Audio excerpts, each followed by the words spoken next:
Si damos una definición un tanto sencilla y a lo mejor naif de astronomía, como mirar al cielo por la razón que sea,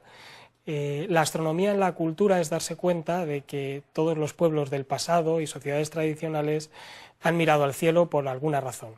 En este sentido, la astronomía en la cultura lo que intenta buscar es este uso del cielo, esta idea del cielo en estas sociedades del pasado. De esta manera, la arqueoastronomía en concreto es una herramienta, una parte de esta astronomía en la cultura que busca esa idea del cielo plasmada dentro de los restos materiales que encontramos, por ejemplo, en los yacimientos arqueológicos. Así, si nos fijamos, por ejemplo, en cualquiera de las imágenes que tenemos en la pantalla, en todas ellas podemos encontrar alguna idea, alguna imagen, alguna reflexión sobre el cielo de estas sociedades del pasado.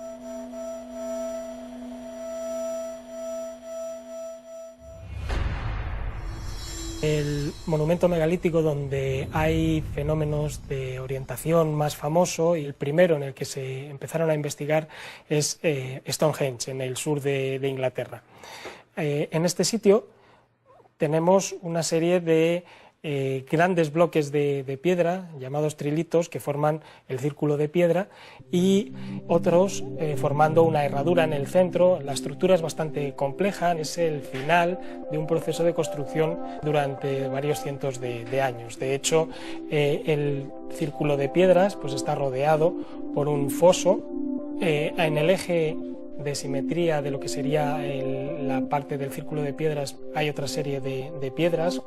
que marcan una línea privilegiada, que además está marcada en el terreno por la avenida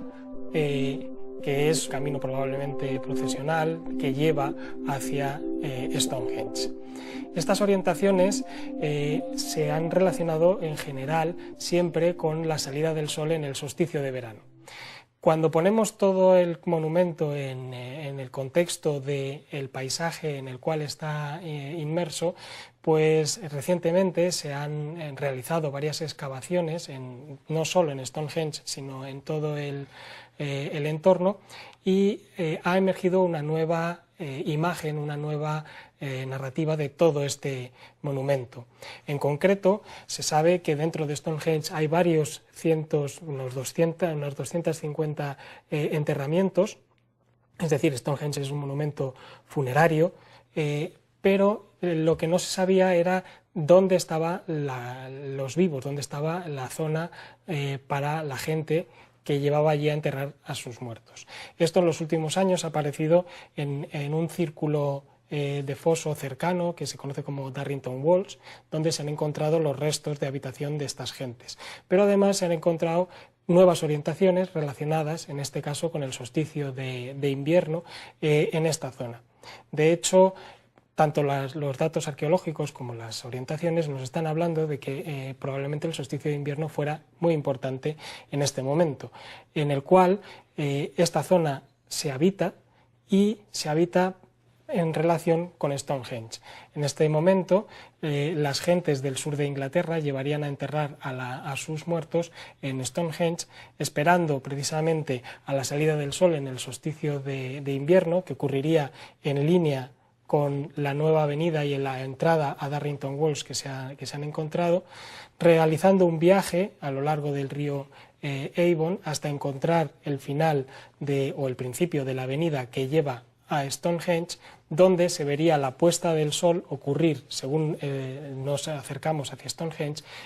dentro del monumento megalítico, precisamente en ese mismo día del solsticio de invierno. Todo esto dando una idea de este solsticio, del día más corto del año, relacionándolo de esta manera con la muerte. Los monumentos megalíticos fueron la primera arquitectura monumental en Europa y en la fachada atlántica. Se empiezan a construir hace 6.500 años y los últimos abandonan hace 4.500 años antes del presente. Sin embargo, los monumentos megalíticos no eran solo tumbas funerarias, monumentos funerarios. Hoy sabemos que los monumentos megalíticos fueron la forma de construir por primera vez un paisaje cultural. Esto quiere decir la forma, el modo mediante el cual se sobreimpuso a la naturaleza criterios de ordenación espaciotemporales de carácter humano y de carácter doméstico. El primer megalitismo y este primer paisaje monumental, de hecho, acompaña precisamente los inicios y la intensificación de la domesticación humana del mundo.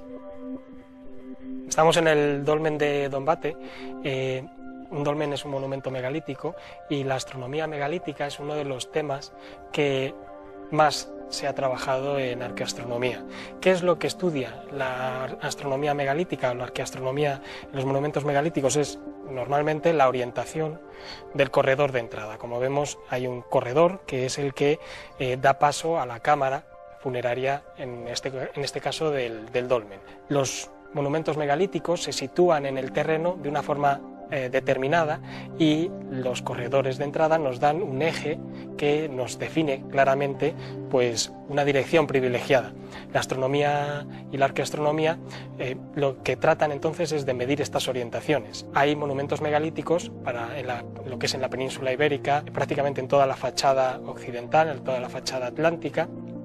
También en el sur, por ejemplo, uno de los más famosos es la cueva de Menga, es una de las cámaras megalíticas más grandes de la península ibérica y que precisamente su orientación no está relacionada directamente con ningún evento astronómico, sino que está mirando a la Peña de los Enamorados, que tiene un perfil muy definido.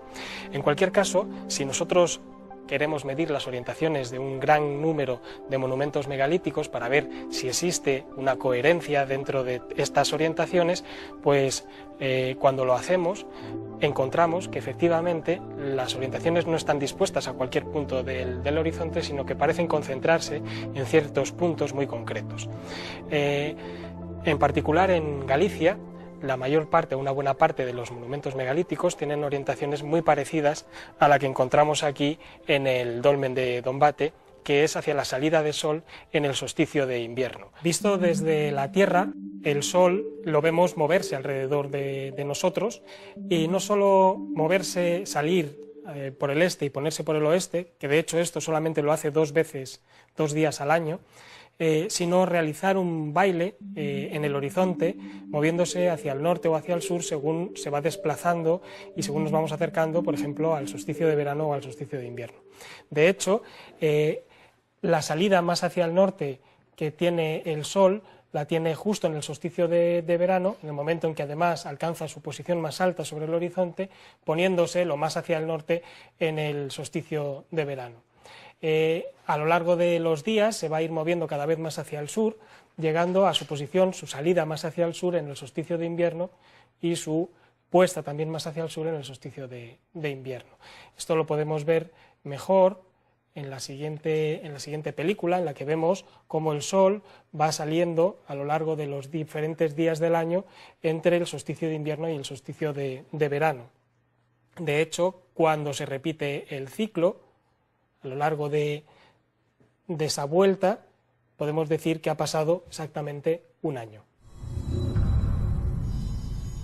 Un fenómeno muy parecido a los que ocurren en otros sitios en Europa, en otros monumentos megalíticos, como por ejemplo la tumba de Newgrange en Irlanda, o el monumento más famoso, probablemente megalítico, en Stonehenge. En Stonehenge normalmente se asocia más bien con la salida del sol en el solsticio de verano, pero ese mismo eje, visto desde fuera del monumento, nos estaría indicando también la puesta de sol en el solsticio de invierno, en los momentos en los que el sol está perdiendo su batalla con la noche, y a partir de ese momento empiezan a ganar los días la batalla frente a la noche, haciéndose cada día más largos. En concreto aquí lo que vamos a ver es un fenómeno de iluminación que ocurre en la salida del sol en el solsticio de invierno, entrando la luz por estos huecos que vemos por aquí. Hace 2 años pedimos permiso a la Diputación de Coruña para poder observar dentro del monumento de Dombate el fenómeno del solsticio de invierno. Desconfiábamos de que este monumento podía estar orientado cara al solsticio gracias a los trabajos de Michael Hosking en toda la península ibérica, pero también gracias a la colaboración que aquí tiene con el profesor Antón Rodríguez Casal. Lo que sucede es que lo que no tuvimos en cuenta en un principio era la losa de clausura del corredor, que dificultó la visión una vez que llegamos a este monumento. Y lo que en principio iba a ser la constatación de un fenómeno y la simple observación de algo bonito, tal y como lo harían nuestros antepasados hace 5.000 años, se convirtió en una intensa jornada de trabajo, ya que conseguimos observar cómo, por suerte, gracias a los dos resquicios que se conservan en la parte superior de la losa de clausura del corredor, cómo el sol estaba marcando su línea, la línea de división de las pinturas. Hay una línea roja horizontal que las divide y que se corresponde precisamente con ese juego de luz y de sombras que produce el sol dentro de la cámara del monumento de Dombate. Este fenómeno es muy particular, es muy llamativo, porque nos está permitiendo entrar dentro del mundo de las creencias, dentro del mundo de las ideas de estas sociedades, algo que hasta hace poco era impensable, pero que la arqueastronomía nos permite conectar precisamente esta materialidad, que es el monumento de Dombate, con su mundo de las creencias. Este fenómeno del solsticio aquí dentro del monumento de Dombate nos está permitiendo saber que no es un unicum, ya que este fenómeno también tiene lugar en otros lugares, no de la misma manera, pero como puede ser en el monumento de Newgrange en Irlanda,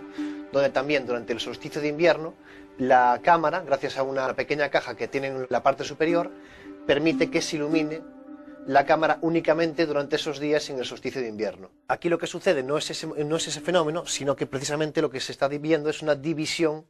de las pinturas, pero también durante el solsticio de invierno. Están hablando de que una cultura que se extiende a lo largo de toda la fachada atlántica europea tiene también fenómenos similares alrededor de toda ella.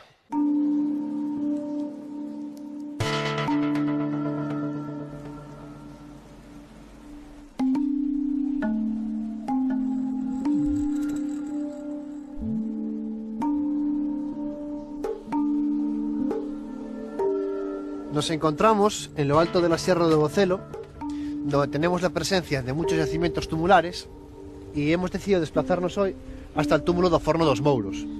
donde tenemos esta cámara megalítica que, gracias a los análisis arqueastronómicos, sabemos que puede estar orientada hacia el solsticio de invierno. Lo que sucede es que uno de los hándicaps de la arqueastronomía es que dependemos mucho de la climatología actual, y tenemos el problema, como podemos ver hoy, de que el tiempo no nos ha permitido poder documentar este fenómeno, lo que nos obliga por lo menos a esperar un año más para poder comprobarlo in situ. El túmulo do Forno dos Mouros es un dolmen de corredor con la cámara diferenciada en altura, que fue excavado entre los años 87 y 89 y que posteriormente, en el año 2009, se cubrió parte del túmulo donde se encontraban las pinturas en una intervención realizada por el CSIC, y también se acondicionó parte del mismo, para así poder preservar este monumento y poder conservar mucho mejor estos restos que tenía en su interior. Estas pinturas, que se documentan en el interior del dolmen do Forno dos Mouros, aunque similares a las del monumento de Dombate, también en forma de zigzag, no presentan la división horizontal que nos permitía registrar ese fenómeno de iluminación que vimos en Dombate. Lo que sucede es que actualmente, a día de hoy, gracias a la intervención del CSIC en el año 2009, estas pinturas se encuentran cubiertas para así ayudar a su conservación, por lo que tenemos que pensar que este dolmen todavía tiene 1,5 metros para abajo de profundidad, es mucho mayor de lo que podemos ver.